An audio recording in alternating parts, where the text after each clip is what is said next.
The sky is gray over Algiers, a fitting backdrop to the somber mood here. Frustration and disappointment are part of everyday life in Africa's biggest country. Algeria has major oil and gas reserves and has been able to buy social peace with subsidies. But with the price of oil at historic lows, everything has grown more expensive. We've had to tighten our belts again and again, but the guys in the government should be doing it. They earn enough. It's the government that's raising the prices, and it's us, the little people, who have to pay them. I've come to the market to meet up with Tarek Saïdji, who I met through a group of protesters. But he tells me that he's no longer a political activist. It's grown too dangerous. Tarek explains that even today it's against the law to demonstrate in Algiers. Photographs of old protests. The demonstrators took a big risk by taking part. Many of them were arrested. Tarek and his friends are now resigned. They no longer believe in a future in their home country.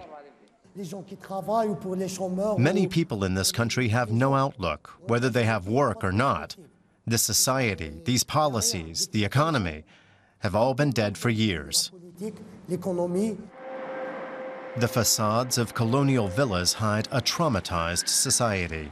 Back in the 1990s, Islamist terrorists helped cripple the development of a more modern state.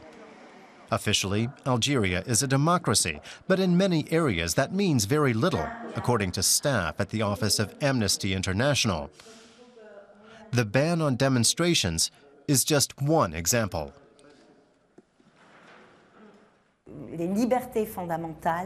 Fundamental freedoms are unfortunately under threat at the moment, but they're the ones we have to defend, because they're the foundation for our concept of human rights.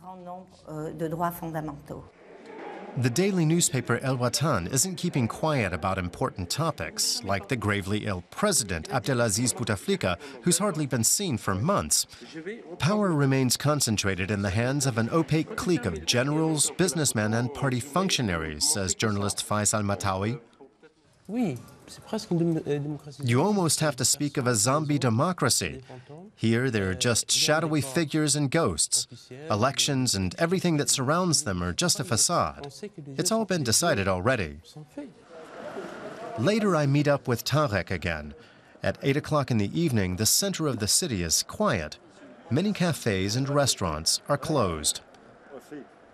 Little wonder that the young Algerian wants to try his luck elsewhere.